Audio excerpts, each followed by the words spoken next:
नमस्ते फ्रेंड, आज के इस सेशन में आपका बहुत बहुत स्वागत है। तो आज के सेशन में हम बात करेंगे what is exactly self love और उसको हम हमारे लाइफ में किस तरह से ज़्यादा अप्लाई कर सकते हैं। तो सबसे पहले समझने की कोशिश करते हैं कि ये सेल्फ लव होता क्या है। जब हम अपने आप से प्यार करते हैं तो हम हमारी वैल्यूज़ और वर्थ को अप्रिशिएट करते हैं। हमें किसी और के अप्रूवल की ज़रूरत नहीं होती है कि हम कितने अच्छे हैं, हम कितने स्मार्ट हैं। हमें खुद ही पता होता है। तो इसका रिजल्ट ये होता है कि हम अपने बारे में ज़्यादातर वक्त पॉजिटिव सोचते हैं और हम हमारे बारे में अच्छा महसूस करते हैं। इससे हमारा सेल्फ वर्थ, सेल्फ कॉन्फिडेंस और सेल्फ रिस्पेक्ट बहुत ज़्यादा हाई होता है। तो हमारा ये अपने आप से प्यार करना हमारे वेल बीइंग के लिए भी बहुत अच्छा होता है। तो यहाँ पे हुए एक सर्वे के अनुसार जिन लोगों के पॉजिटिव सेल्फ व्यूज थे उनके बारे में, उनका हैप्पीनेस लेवल भी हाई था। और दूसरे एक स्टडीज के अनुसार अपने आप से पॉजिटिव फीलिंग रखना, अपने आप से बहुत प्यार करना हमारे हैप्पीनेस को, हमारे सक्सेस को भी बढ़ाता है। तो जब हम अपने आप से प्यार नहीं करते हैं तो क्या होता है हमारा बिहेवियर अपने आप से। तो तब हम निगेटिव इमोशन को ज़्यादा महसूस करते हैं, जैसे कि इनसिक्योरिटी, एंगर, रिजेंटमेंट,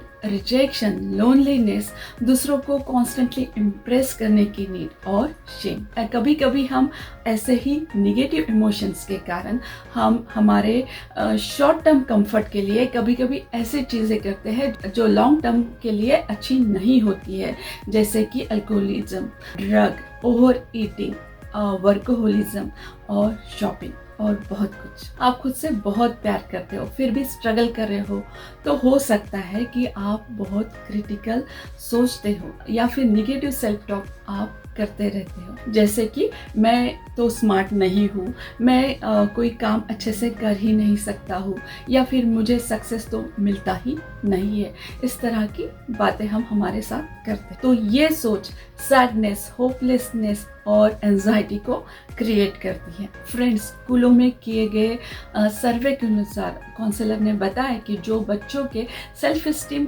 लो होते हैं वो काफ़ी इनसिक्योर फील करते हैं, अनहैप्पी रहते हैं, लोनलीनेस को फील करते हैं, उनका निगेटिव एटीट्यूड होता है और पुअर सेल्फ इमेज होती है। तो जब हम अपने आप से प्यार नहीं करते हैं तो हमारे लाइफ के और जो एरियाज होते हैं वो भी उससे अफेक्ट होते हैं। हमें गोल अचीव करने में प्रॉब्लम होती है, हमारी रिलेशनशिप सफ़र करती है और बहुत सारे। तो अब सवाल आता है कि इस सेल्फ लव को करना हम किस तरह से सीखें। तो सेल्फ एस्टीम और सेल्फ लव बढ़ाना ये कोई आसान काम नहीं है, मगर पॉसिबल ज़रूर है। और इसके लिए हमें सबसे पहले एक्शन लेना पड़ता है। सबसे पहला काम हमें ये करना पड़ेगा कि हमारे लाइफ में जो भी अनलविंग लोग हैं और या फिर हमारा जो अनहेल्दी बिहेवियर है उसे हमें हमारे लाइफ से निकाल देना पड़ेगा। दूसरी महत्वपूर्ण चीज़ हमें ये करनी पड़ेगी कि हमें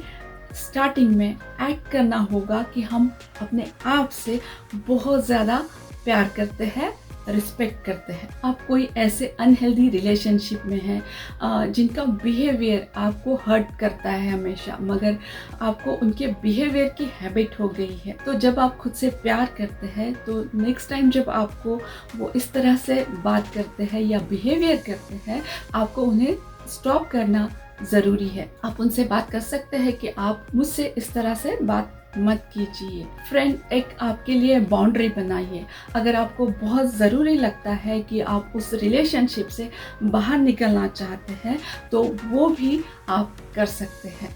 it's depend on the relationship and the situation, मगर आप आपके लिए स्टैंड ज़रूर ले सकते हैं। सो फ्रेंड, जब लोग बोलते हैं कि खुद से प्यार करो तो हम हमारे किस पार्ट से प्यार करें, क्योंकि तो जब सेल्फ लव की बात आती है तो हमें समझ में नहीं आता है कि एग्जैक्टली हम हमारे किस पार्ट से प्यार करें, क्योंकि हम बड़े कॉम्प्लिकेटेड इमोशन से बने हुए हैं।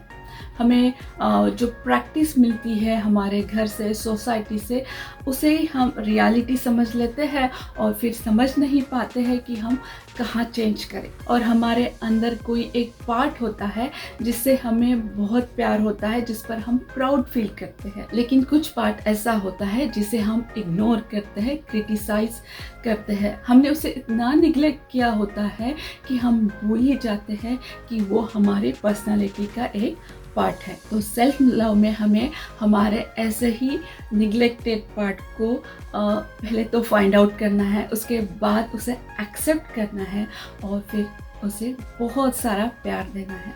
और यही है हमारा ट्रू सेल्फ लव। लेकिन हम ऐसा करते क्यों है, ये सवाल आपके मन में ज़रूर आया होगा। सो फ्रेंड, बचपन में हमारी प्रायोरिटी ये होती है कि हम हमारे पेरेंट्स और हमारी जो भी सोसाइटी या कम्युनिटी है उनके साथ हम बहुत अच्छे रिलेशनशिप बनाए रखें।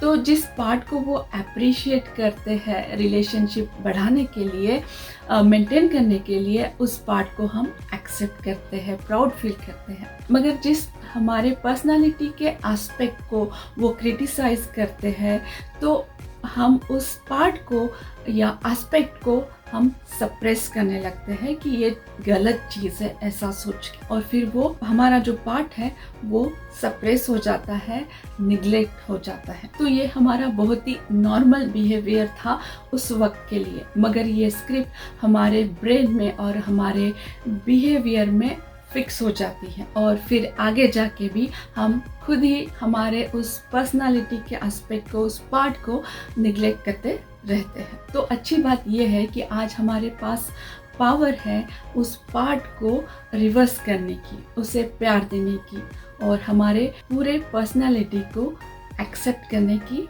प्यार करने। इस सेल्फ लव का एग्जैक्टली प्रोसेस क्या है? हमारा जो भी सबकॉन्शियस माइंड है या अनकॉन्शियस माइंड है, उसकी हमें डिगिंग करनी होगी। सेकंड है कि जो पार्ट हमारा निग्लेक्टेड है उसे हमें ढूंढना होगा। और थर्ड चीज़ ये होगी कि उस पार्ट को हमें एक्सेप्ट करना होगा और उसे बहुत सारा प्यार देना होगा। तो इस लॉस्ट पार्ट को या हमारे सबकॉन्शियस माइंड को किस तरह से हम खोलने की कोशिश करें, तो हमें इसमें मेडिटेशन हेल्प कर सकता है फ्रेंड। उसके साथ साथ हमें जर्नलिंग भी बहुत हेल्प कर सकती है। उसके साथ साथ अगर हम अफर्मेशन करते हैं, जैसे कि आप आपके चेस्ट पे, हार्ट पे हाथ रख के आप बोलते हैं कि I love you, I am here for you, I am here for you, I care about you, I care about you. So जब हम हमारे इस निग्लेक्टेड पार्ट से बात करते हैं तो वो पार्ट भी हमारे से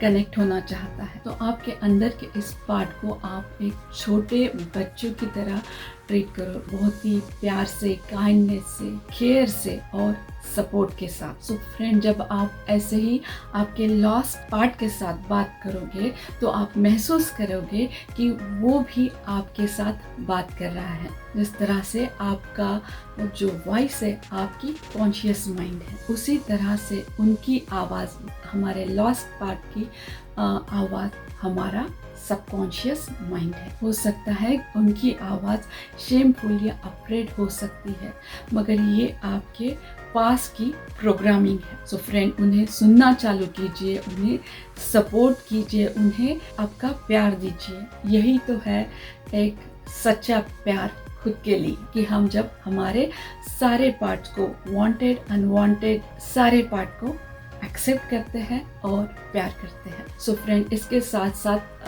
हमारे पास और कुछ स्ट्रैटेजीज हैं जो आप ट्राई कर सकते हैं, जैसे कि सेल्फ कंपैशन। सेल्फ कंपैशन का मतलब ये होता है कि हर सिचुएशन में हम हमारे साथ काइंडली और समझदारी से बिहेव करें। तो सेल्फ काइंडनेस का मतलब ये होता है कि हम हमारे पर्सनालिटी के जिस पार्ट को पसंद नहीं करते हैं, उस पार्ट को भी हम बहुत ही पेशेंटली सपोर्ट के साथ हैंडल करें। और जब आप मुश्किल वक्त से गुजर रहे हो तो बिना खुद को जज किए या फ्लॉज निकाले अपने आप के साथ बहुत ही जेंटल और काइंड रहे। अपनी समझदारी को भी बढ़ाइए, जैसे कि सेल्फ डाउट। सेल्फ डाउट ये हमारे नॉर्मल ह्यूमन पर्सनालिटी का एक पार्ट है। ये हर किसी के मन में आता है, तो उसे एक्सेप्ट कीजिए और समझिए कि हर कोई जीवन में कभी ना कभी इनएडिक्वेट फील ज़रूर करता है, तो ये नॉर्मल पार्ट है। उसके साथ साथ माइंडफुलनेस की प्रैक्टिस भी आपको हेल्प कर सकती है।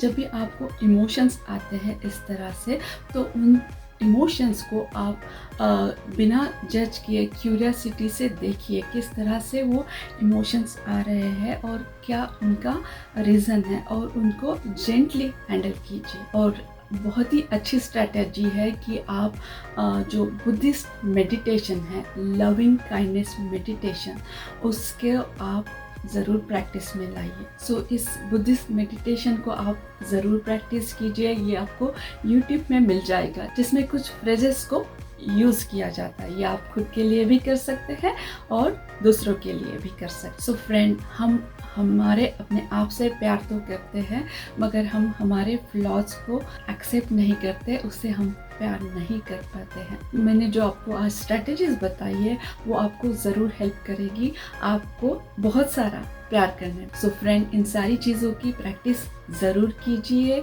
और मेरे चैनल को सब्सक्राइब और कमेंट ज़रूर कीजिए। और फिर हम मिलते हैं ऐसे ही एक वीडियो के साथ। तब तक के लिए bye, thank you and take care.